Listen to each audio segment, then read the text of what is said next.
Welcome to Make It. My name is Brooke. And I'm Paul. And each week we bring you creative artists, designers, illustrators, and sometimes even hand letters. Oh, which is really fun. We have Jessica Hische with us today, an amazing lettering artist coming at you. You probably have seen her work. Maybe you didn't know it, but you need to know this woman. It's going to be super fun. Let's do it. Yeah, let's do it.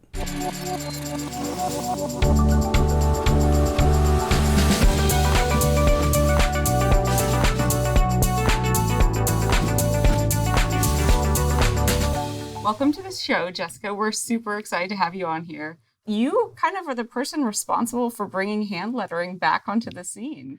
Just claim it. Claim it. Just do it. I don't know if I could take all the credit, but I certainly did a lot of evangelizing for it to a lot of different audiences for a few years, just because of, after I got asked to do a lot of public speaking to, web designers, type designers, illustrators, designers, the whole situation.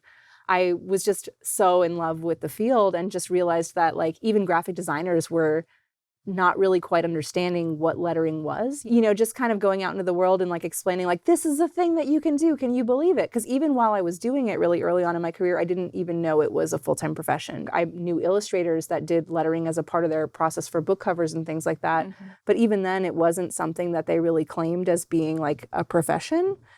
So I always thought I was a design illustrator for a while. Yeah, that's what I was wondering, what you would call yourself, because, it is fairly new. Yeah. I mean, there was a bit of an explosion of designers who illustrate, around, the mid-2000s and stuff when people were coming out of school, because I think the tools just became so accessible, and I think there were a lot of programs across the country that really encouraged a lot of cross-disciplinary work. And that was getting a lot of attention because of really young design blogs and things like that. So you've gotten into typography, more or less, right? Which is a whole other... So the typography is different than type design. Yeah, which is a whole, you get very technical, and I don't think people really understand even kind of what you did even for Moonrise Kingdom. Yeah, so Moonrise Kingdom, I was hired to do the title design for, but part of it was that they needed a typeface for the end credits. And so it was the first and only time I've created a typeface for clients, because I'm a little terrified about having that be a service that I offer, because it's a really, really different way of working and thinking, and something that the timelines are usually, a little bit longer, and there's a lot of back and forth, and it's a very kind of slow and tedious process, or can be. But it really felt like if I was going to take a risk and do something that makes me uncomfortable on any project, certainly working on something with Wes Anderson would be the thing to do. Yeah, so I'm really curious, how was it? I mean, he is an artist in his own right. I mean, I didn't really understand how much he would be involved in the actual intricacies of everything. So I would not have made assumptions at the beginning of that project that I would be getting emails from Wes Anderson at 4 a.m. Asking me to change the lowercase r for the cell time. You're is this really happening? He had really very specific opinions about very, very minute things, but it all made sense. None of it was oh, well, that's a weird suggestion. I don't know if I want to do that. Mm-hmm. So it was easy to sort of follow through with it, because one, when you work with someone who has such a clear vision and is such an artist, that your role is not to he's hiring me for my professional experience and to make something, but really he's hiring me because he has a vision in his head and needs someone else to be his hands to execute that. And I think that's you kind of have to reframe how you think about working with people in that way sometimes. Right. I feel like that would be a really hard line to walk, actually, because, you're obviously a professional and that's what you do, and he's a professional. But were there times where you're I just don't agree with it? I feel like that would be a really hard There was line only to one walk. time that I had a long email drafted that was very respectful, where I was just please don't make me do that. But then he walked back his own art direction before I even could click send. And I think that's interesting. I think even when he's a super cool client to have, and I'm sure you've probably had the spectrum of clients as well. And I wonder, as a professional, you're I have to deal with this. I want to satisfy my client. I don't know how have you learned to deal with from the best to the worst? Any advice there? Well, the main thing that I learned in working with Wes is actually like, everyone kind of talks about like bad clients and things like that. But there's a lot of people, like Mike Montero talks about this a lot, where it's not the client's fault. Like it's your fault for not being able to communicate clearly with the client. And, it's a shared responsibility when stuff with clients go wrong, that it's not always like, oh, because so-and-so's an idiot and they don't know what they're talking about. That's the thing that's really hard to do as a designer, is to like start off on the right foot with a client relationship and kind of go in going like, hey, we love each other. We trust each other. We're so psyched about this. Everybody's happy. This is going to be awesome. And like, if you can establish that tone and like really actually feel it, like let them feel it, and then you feel it from them, that they trust you and you trust them, then like there's so much less resistance as you work. And there's so much more like openness and collaboration versus it being like everybody just on the defensive with their walls up, waiting for someone to trip them up. We're that way as designers, because we've all been there when we're like, somebody suggests something and you're like, and you mentioned this, or like, ooh, look at all the hairs on the back of your neck, like, I don't know, but you're like on the same team. I think it's good. I think there's a dark period between like when you're in the beginning part of your career and you've been like run through the mill a few times and you're like just feeling kind of jaded and over it.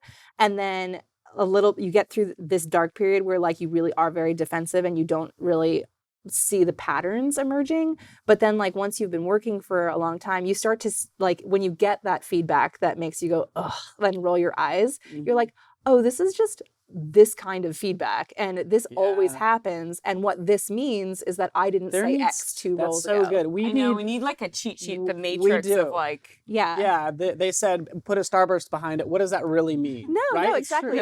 And I think client feedback bingo. That's really the difference between an experienced designer and an inexperienced designer, and that is why experienced designers not only should be paid more, but like why they can demand higher fees, because they can read clients' minds, not because they can actually do that, but because they like already know the things that are going to be a huge concern for clients.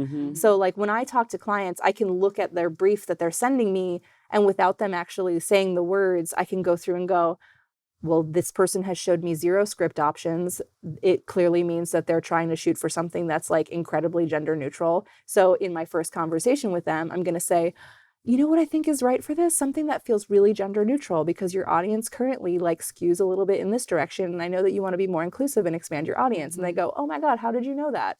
And it's just like observation and experience that, you get this feedback over time that then like makes you approach projects a certain way, or makes you kind of understand that like certain things become cues of what content they're looking for. Should we transition to show us your we're gonna do stuff? a little time traveling now. What are we gonna be looking at? So what I have brought with me today is my full student portfolio. Oh, I'm so excited. I have always wanted to show people and haven't really had a reason to do it, because unlike today's modern students, my portfolio is in a giant 40-pound box on big illustration board. Well, Ms. Hische, we actually have a junior design position open today. Oh, wonderful. Yeah, so yes, we're happy you're here to interview, and we'd really love to take a look at your work. Perfect. Here we are at our fantastic agency. I happen to be the art director. Super excited to have you here. What is it, Jessica? Jessica Hische. Okay, good to have you here. I'm graduating in a couple of months. I'm just so excited to be here. Super excited to see your wonderful, 40-pound portfolio. Yes. So I think probably the best project to show you would be my senior thesis project, would be my board game about divorce called Pack Your Baggage. Clever. But the premise of the game is that it works very much like the game of life, except instead of choosing between career and college, you choose between mom and dad. So here are some of the basic rules of the game. And then the full board here, which works chronologically from about age 11 or 12 all the way up through when you leave the house, when you're around 18 or so. So here's where the critical moment comes, where you choose between your parents right at the divorce period. You choose, or it's a wild card? I notice you have some cards here. So. Well, there is a choice, but there is a chance element to it. So each of these paths, one represents the dad side and one represents the mom side. But the chance element comes where, like in the game of life, you are able to pick from a deck of cards to figure out what your profession is and what your salary is and whatnot. And you kind of have to use those rules to apply for the rest of the game. In this case, you choose a parent card, one for your father and one for your mother. And then each of those personalities has very different rules about how the various parts of the game apply to your life. So if you have the very religious dad, that might seem like the best option when you're younger, but when you're in high school and getting caught drinking behind the gym or get knocked up after prom, Not so good. maybe having the religious parent is not the right way to go. In that case, you can actually switch households at a major penalty. Oh. So the way that the game works is that it's a negative point system. Every time that you get caught doing something in rebellion to your parents getting divorced, you collect emotional baggage, which is a negative point.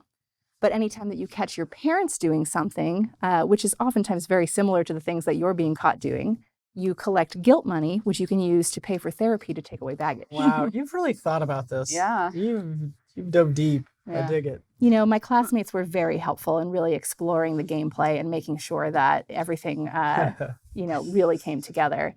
And then the game pieces are children dealing with the divorce through various neuroses. And here's an example of the guilt money here. Mm-hmm. But one of my favorite pieces about the game is the Blame It on Divorce card, which you get 1 to 2 of these per game. And you want to save this for something really good. It's essentially the get out of jail free card. Mm-hmm. And any child of divorce knows that you can only blame horrendous activity on your parents' divorce 1 to 2 times over the course of your adolescence. Well, this is excellent. I think. We